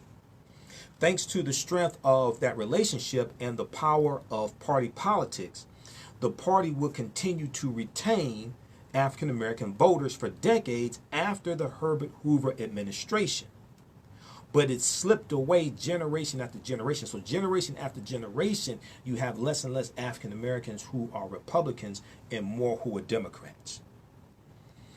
On the other side, the Democratic Party's intransigence in supporting African American voters alienated from the GOP lengthened the process.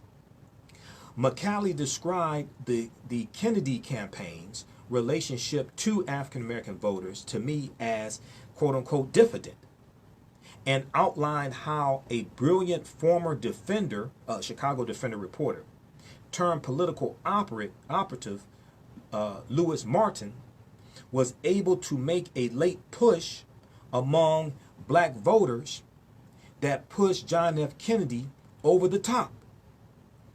This is 1960 presidential election, and Kennedy's running against Nixon, okay?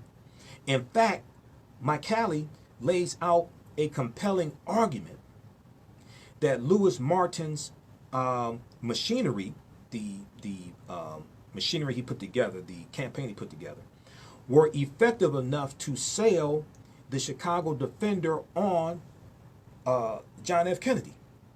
And its endorsement pushed Kennedy ahead by 190,000 votes in Chicago's black wards. In a state he won by fewer than 10,000 votes. So Kennedy wins Illinois by fewer than 10,000 votes. Now, when you watch Eyes on the Prize, and I watched that because I was doing, I was speaking at Hartford Memorial Baptist Church, was the weekend before last, I think it was. And I was doing workshops on the revolutionary Dr. King. So whenever I speak on Dr. King, I go and watch my box set series of Eyes on the Prize from 1955 to 65.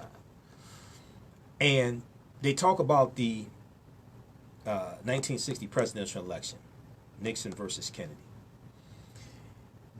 Kennedy wins that election by less than 2/3 of 1 percentage point. That's how close that 1960 election was. He won by less than 2/3 of 1 percentage point. And the African American vote made the difference. It pushed him ahead. So the politics of Lyndon Johnson and Richard Nixon would complete a process that had begun decades before. Okay? It was not the end of the party of Lincoln as a big tent, but the GOP lost a diverse Muslim vote much faster, once holding a majority among the growing religious minority that ranged from decent to dramatic as late as the year 2000. Their support among the demographic is now comparable to their support among African Americans. Okay, and they talk about Hispanics Latinos have heavily favored Democratic presidential candidates every election since 1980, but George W. Bush made substantial inroads following Bob Dole's 21% vote among Latino voters, with 35% in the year 2000 and a high of 40% in 2004. Okay, all right. So check out that article from ChicagoMag.com, which deals with the 1928 election and the role the Chicago Defender played. And this deals with some more history of the shift of African Americans shifting from the Republican Party to the Democratic Party and why. All right. So a couple weeks ago, well, October 25th, that weekend of October 25th, at the White House, you had the Young Black Leadership Summit, right? And we talked about this last week, so. And that's Candace Owens and Charlie Kirk of Turning Point USA. And Roland Martin was there, and Roland interviewed. He covered it for Roland Martin Unfiltered, his daily digital show. And he talked about it on his show, and he talked about how he was engaged in some of the young black conservatives there. They were ages 15 to 35. And he talked about how a lot of them didn't understand history, a lot of them didn't know what they were talking about, etc. Right? So there was a good article from thegrio.com about this, and I did a Facebook Live broadcast. You can watch all of those Facebook Live broadcasts at our Facebook fan page, The African History Network, The African History Network on Facebook. Click on videos, and also go to YouTube. We put a lot of them on our YouTube channel, Michael Imhotep on YouTube. So there was an article from thegrio.com called Young Black Conservatives stand for Trump at White House Leadership Summit. This is from October 29th, 2018. Okay. What was the date they met? The other thing was like October, was it 26th or something like that they met. All right. I have to go back and look. But in this article, they got responses and they had some brief interviews with some of the people that were there. It was the 26th, 27th, and 28th, I think they met. I think that's what it was. They were there at the White House that Friday, which was the 26th. So on page 4 of this article, I want to hone in on this for the sake of time. So they interviewed one African-American female conservative. Her name is Bevelyn Beatty. Bevelyn Beatty. And it says she was dressed in bright red from head to toe, a look which both fit in with the MAGA hats, Make America Great Again, and stood out amongst the sea of black suits, the black suits that the conservatives were wearing. Her voice echoed across the street when she spoke passionately about why she chose to vote for Donald Trump. She said, quote, "I got so much ridicule.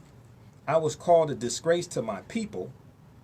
And let me tell you something, it was predominantly white people who told me this." She says, now I'm not a racist.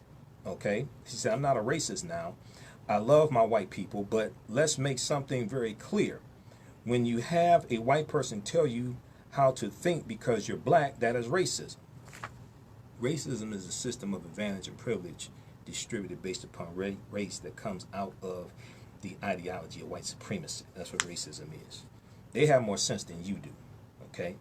So then she goes on to make the fatal historical mistake, and she quotes Malcolm X. Well, she tries to quote Malcolm X. She paraphrases Malcolm X. And she said, quote, "Malcolm X said, it is very clear any African Americans who vote for liberals that have continued to make promises and yet have not done anything and have not kept their promises are a chump and a disgrace to your race," end quote. Okay, this is what she said. She went on to say, we are not the disgrace. We are not angry black people. We are not people that are stupid. We are not dumb. Look at these educated faces. Okay, that's up for debate.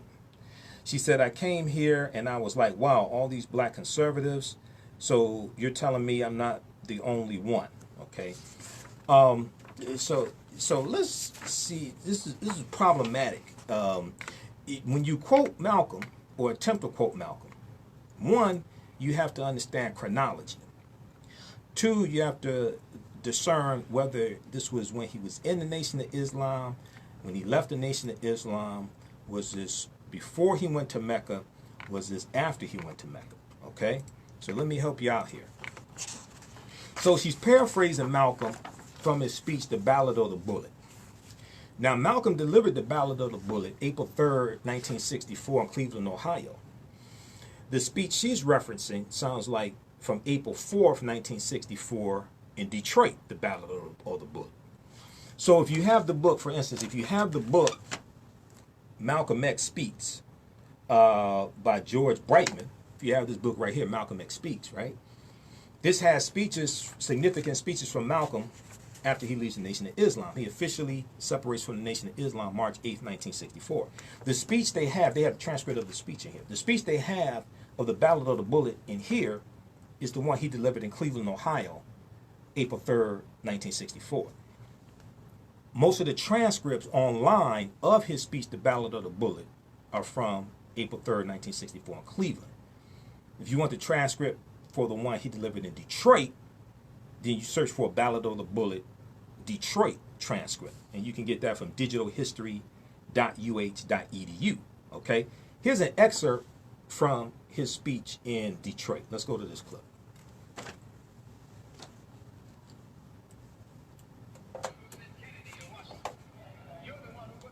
Turn up in here, please. Administration in Washington, D.C. The whites were evenly divided. It was the fact that you threw 80% of your votes. Hey, turn up some more in here, please, so they can hear on Facebook. The Democrats in the White House. When you see this, you can see that the Negro vote is a key factor. And despite the fact that you are in a position to be the determining factor,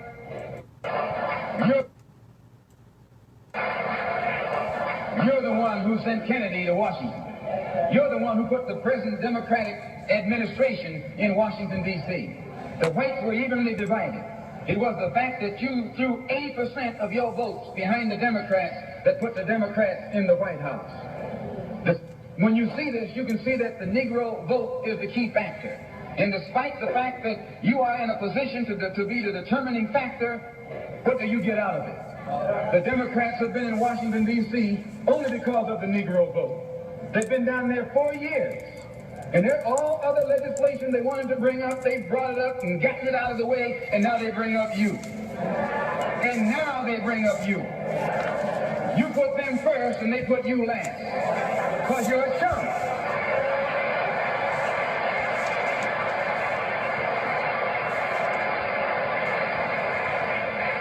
A political chump. In Washington, D.C., in the House of Representatives, there are 257 who are Democrats. Only 177 are Republicans. In the Senate, there are 67 Democrats. Only 33 are Republicans. The party that you bash controls 2/3 of the House of Representatives and the Senate, and still they can't keep their promise to you, because you're a chump.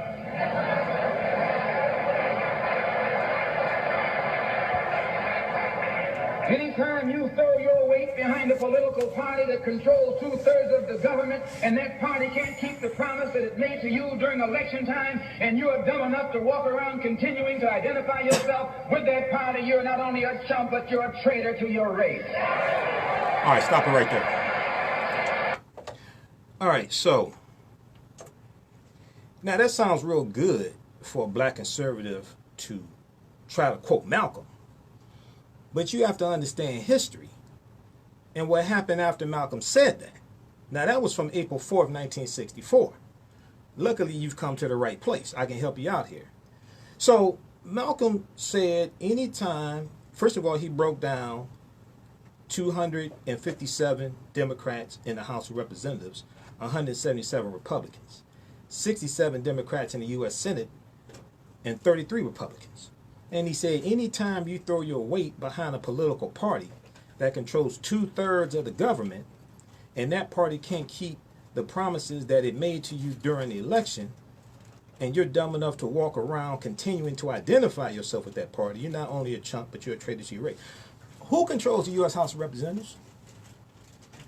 It's about 239 Republicans to 193, 194 Democrats. Who controls the U.S. Senate?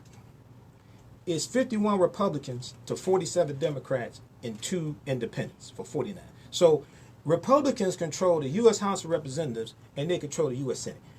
Who's sitting in the White House? He's a Republican, right?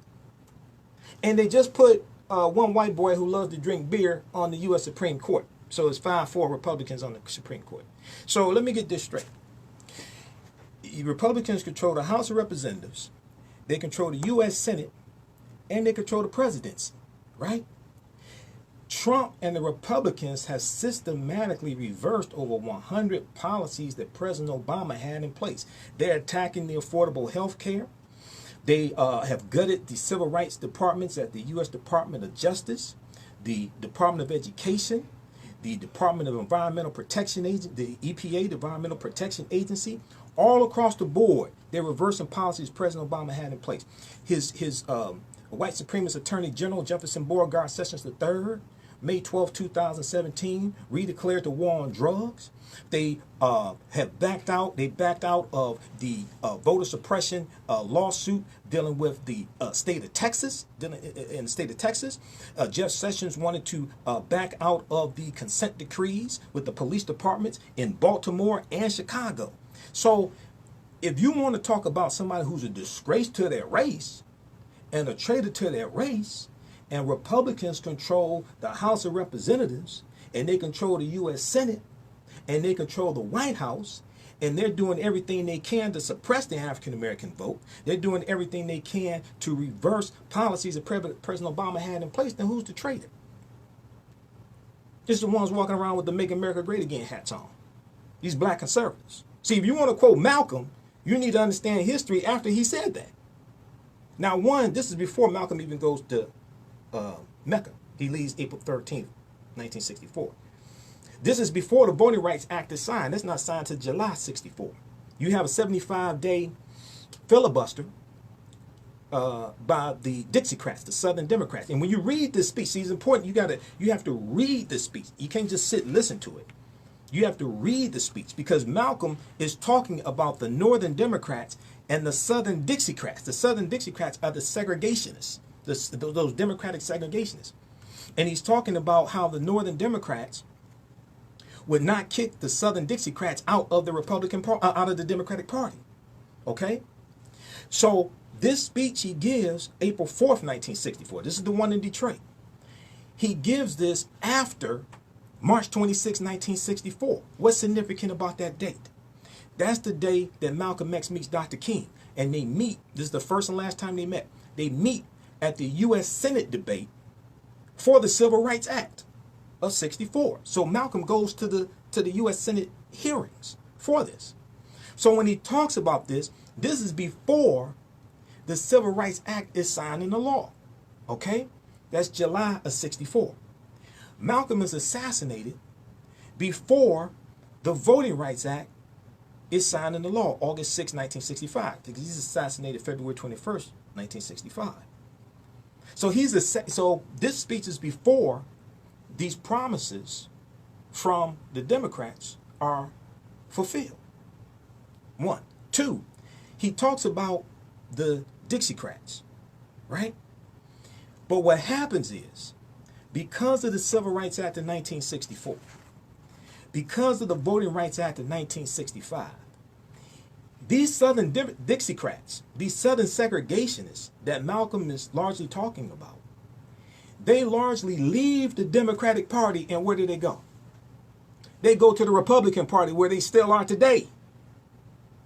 This is why you have to understand history and chronology when you quote Malcolm, because the same people who talk about the obstructionist Democrats in the 60s, they don't tell you most of those people left the Democratic Party and they went to the Republican Party, and that's where they are today. Strom Thurmond, U.S. Senator, segregationist Democrat.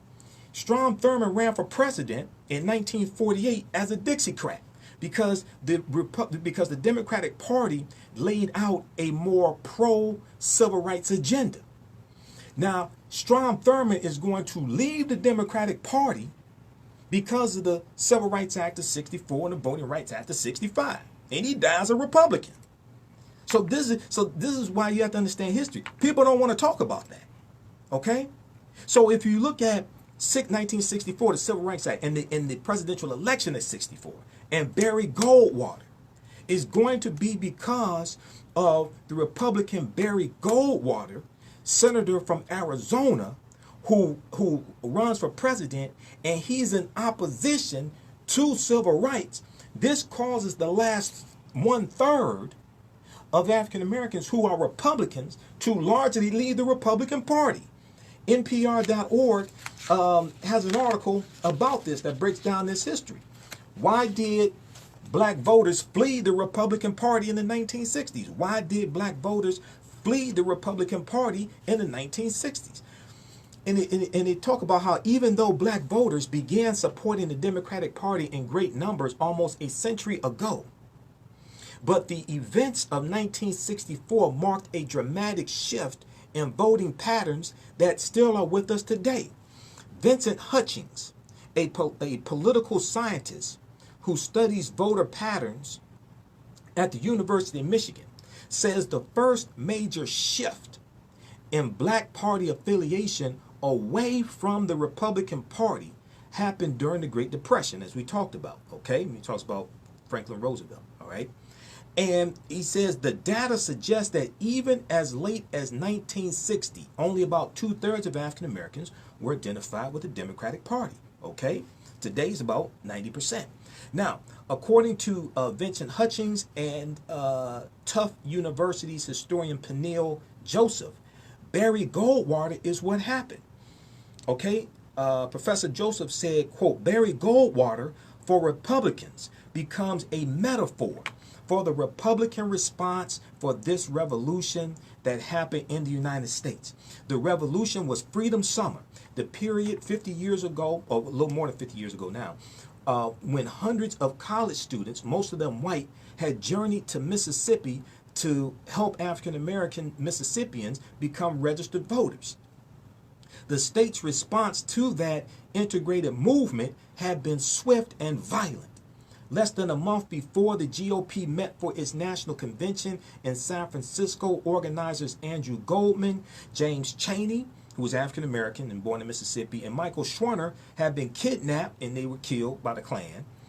And then 2 weeks after the men's disappearance, and mere days before the GOP convention opened, Lyndon Johnson signed the Civil Rights Act into law, making discrimination in public venues illegal. But the Civil Rights Act also made it illegal to discriminate against people when it came to hiring practices based upon their race. Okay, they didn't just have nothing. It didn't just deal with getting a cup of coffee from white people. No, it was much more significant than that. Okay, so check out that article also. We got a couple minutes left. We had that clip from MSNBC queued up. Let's go to that clip in just a minute. Secretary of State Brian Kemp is saying the Democratic Party tried to hack the voter database there in Georgia. Let's go to this clip. To new accusations by both sides in the race for governor. Democrat Stacey Abrams and Republican Brian Kemp, they are locked in a statistical dead heat, each at 47%. But this morning, Kemp, the Secretary of State, is charging Georgia Democrats with attempted voter hack, to which Abrams fired back. Beth Food, we got to get right to you on this one. Can you help us clear this up? Yeah, it's been quite a morning here, Alex, hasn't it? I'm standing in front of the Columbia Drive United Methodist Church, where Stacey Abrams is inside worshiping. It's her home congregation. We caught her coming in a little while ago. She actually showed up at church a little bit on the late side, probably not surprising, because she was dealing with this surprise announcement from the Secretary of State's office. Keep in mind, the Secretary of State is her opponent, Brian Kemp, and his office announced this morning that they are doing a probe of the state Democratic Party, alleging, with no evidence that we can see, that they may have hacked into the state's voter registration system. As you can imagine, that was not something that anybody was expecting. We reached out to the Democratic Party of Georgia for a response to this allegation, and they wrote us back saying this. This is from Rebecca DeHart. She's the executive director. Brian Kemp's scurrilous claims are 100% false, and this so-called investigation was unknown to the Democratic Party of Georgia. Now, Kemp has already come into the crosshairs in some quarters because of what people say is his abuse of his office, purging certain minority voters off the rolls for certain discrepancies in their. You can stop it there. Okay. All right. So that's from MSNBC. So check that out. That's from the day Alex with MSNBC. All right. And last week when I had Dr. Claude Anderson on, I talked about how many African Americans were registered to vote in the 2016 election. 16.4 million. Only 59% voted. If we voted at the level that we voted in 2012, which 66% of African Americans who were registered to vote voted, Trump would not be president today. He won Michigan, Wisconsin, and Pennsylvania by only 78,000 votes. Just in those three states, if in 2016 African Americans voted at the level we voted in 2012, Trump would not be president today. We had the votes to stop him. We did not understand the power and value of our vote, and Republicans feared our vote more than we value them. And also, you've heard me talk about this before, check out the list, progress of the African American community during the Obama administration, progress of the African American community during the Obama administration. That's at whitehouse.gov. That breaks down, it shows you directly how policies of President Obama positively impacted the African American community, okay? Because most people ain't going to share this information with you. And Trump is systematically reversing these policies and others that President Obama put in place. Elections have consequences. All right, stay tuned for Pastor Mo. Hey, you listen to the African History Network show. Thanks for tuning in. 9:10 AM the Superstation. I'm Michael Imhotep. Right now, let's correct wrong behaviors. Not over till we win. Wakanda forever. We'll talk to you next week. Peace. Hi again, everyone. All right, guys. Oh, I got to get out of here. Hey, if you like this type of information, you can visit our website, AfricanHistoryNetwork.com, AfricanHistoryNetwork.com, and we have the a new bundle pack, the Africans who were here before Columbus, bundle pack. You can also donate to the African History Network at paypal.me paypal.me/the AHN show. Okay, you can donate to the African History Network as well. That helps us stay on the air, keep doing the broadcast. You can order our DVD lectures, and we have the Mail Trek animated series for children also. The Mail Trek animated series for children as well. All right, talk to y'all later. Peace.